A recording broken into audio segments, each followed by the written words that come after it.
Daring and dashing leader ఎవరంటే టక్కును గుర్తొచ్చే పేరు కేసీఆర్. తెలంగాణ రాష్ట్ర సాధన కోసం ప్రాణాలనే పణంగా పెట్టి పోరాటం చేసిన నాయకుడు ఆయన. స్వరాష్ట్రంలో వరుసగా 2 పర్యాయాలు అధికారంలోకి వచ్చి అనేక సంక్షేమ పథకాలతో తెలంగాణను అగ్రపదంలో నిలిపిన ధీరుడు. కాబోయే ప్రధాని కేసీఆరే అన్నది బీఆర్ఎస్ శ్రేణుల భావన. అసలు ఎందుకు కేసీఆర్ అంటే ఇంత క్రేజ్? ఆయన సాధించింది ఏంటి? కేసీఆర్ పుట్టినరోజు సందర్భంగా ప్రైమ్ 9 స్పెషల్ స్టోరీ.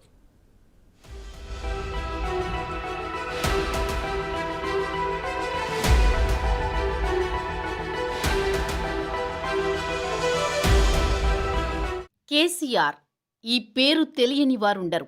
తెలంగాణలో చిన్న పిల్లాడిని అడిగినా కేసీఆర్ గురించి ఠక్కున చెప్పేస్తాడు. అంతగా ప్రతి ఒక్కరికి గుర్తుండిపోయే పేరు కేసీఆర్. తెలంగాణ రాష్ట్రాన్ని సాధించడంలో తన ప్రాణాన్నే పణంగా పెట్టి ఉద్యమాన్ని నడిపించిన మహానాయకుడు. తెలంగాణ రాష్ట్ర సాధన తర్వాత తెలంగాణను బంగారు తెలంగాణగా మార్చి దేశంలో అగ్రగామిగా నిలిపి దేశం దృష్టిని ఆకట్టుకునే ప్రయత్నం చేస్తున్న నాయకుడు. కేసీఆర్ పుట్టినరోజు అంటే చాలు తెలంగాణ మొత్తం పండుగలా చేసుకుంటున్న పరిస్థితి కనిపిస్తోంది.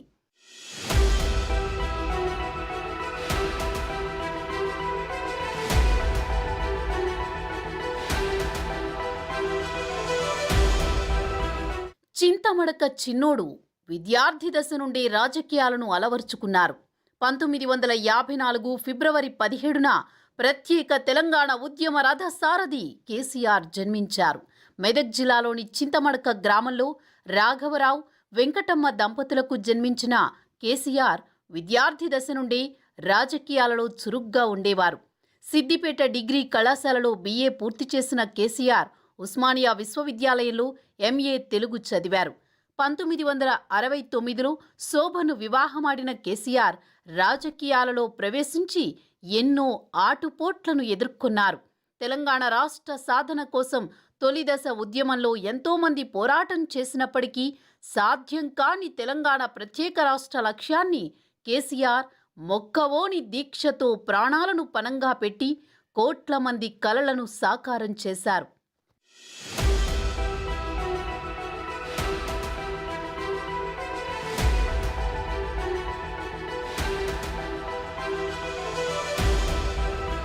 కేసీఆర్ రాజకీయ ప్రస్థానాన్ని చూస్తే అడుగడుగున అవరోధాలు వచ్చినా వెనక్కు తగ్గని ధీశాలిగా కనిపిస్తారు. విద్యార్థి దశ నుండే కేసీఆర్కు రాజకీయ రంగంలోకి వెళ్లాలని ఆసక్తి ఉండేది. తొలినాళ్లలో విద్యార్థి సంఘం అధ్యక్ష పదవికి పోటీ చేసి ఓడిపోయిన కేసీఆర్ పడిలేచిన కెరటంలా ముందుకు సాగారు. అప్పటి కాంగ్రెస్ నాయకుడైన అనంతుల మదన్మోహన్ రాజకీయ గురువుగా కాంగ్రెస్ పార్టీలో అడుగుపెట్టిన కేసీఆర్ 70వ దశకంలో యువజన కాంగ్రెస్ నాయకుడిగా ఎదిగారు. 1982లో ఎన్టీఆర్ పార్టీ పెట్టడంతో ఆయనపై అభిమానంతో కాంగ్రెస్ పార్టీకి రాజీనామా చేసి టీడీపీలో చేరారు.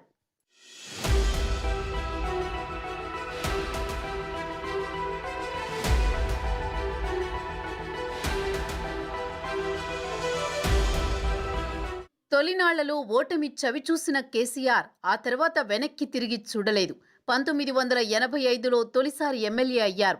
ఆ తర్వాత వరుసగా 1989, 1994, 1999, 2001 ఉప ఎన్నికల్లో విజయం సాధించారు. అనేక కీలక పదవులను కూడా నిర్వహించారు. తెలుగుదేశం ప్రభుత్వంలో కేబినెట్ హోదా కలిగిన రవాణా మంత్రి పదవిని నిర్వహించారు. ఆంధ్రప్రదేశ్ రాష్ట్ర శాసనసభ డిప్యూటీ స్పీకర్గా కూడా పనిచేశారు. 1999లో నాడు చంద్రబాబు తన మంత్రివర్గంలో కేసీఆర్కు స్థానం కల్పించకపోవడంతో అసంతృప్తి చెందిన కేసీఆర్ ఆ తర్వాత 2001 ఏప్రిల్ 21వ తేదీన తెలుగుదేశం పార్టీ సభ్యత్వానికి, డిప్యూటీ స్పీకర్ పదవికి రాజీనామా చేశారు.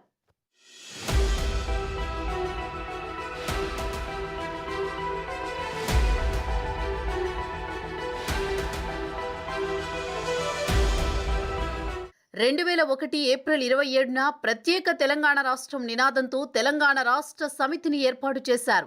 ప్రత్యేక తెలంగాణ రాష్ట్రం కోసం కేసీఆర్ పార్టీ పెట్టిన తొలినాళ్లలో ప్రతి ఒక్కరూ ఆయనని చూసి నవ్వుకున్నారు, అవహేళనగా మాట్లాడారు. అయినప్పటికీ దృఢ సంకల్పంతో ముందుకు సాగిన కేసీఆర్ తొలిదశ తెలంగాణ ఉద్యమాన్ని మలిదశలో తెలంగాణ సిద్ధాంతకర్త అయిన జయశంకర్ ప్రారంభించిన కార్యక్రమాలను చూసి ప్రభావితమై ప్రత్యేక తెలంగాణ సాధన దిశగా అడుగులు వేశారు. తెలంగాణ రాష్ట్ర పరిస్థితిని అధ్యయనం చేసి నీళ్లు, నిధులు, నియామకాల నినాదంతో తెలంగాణ ఉద్యమాన్ని మొదలుపెట్టారు.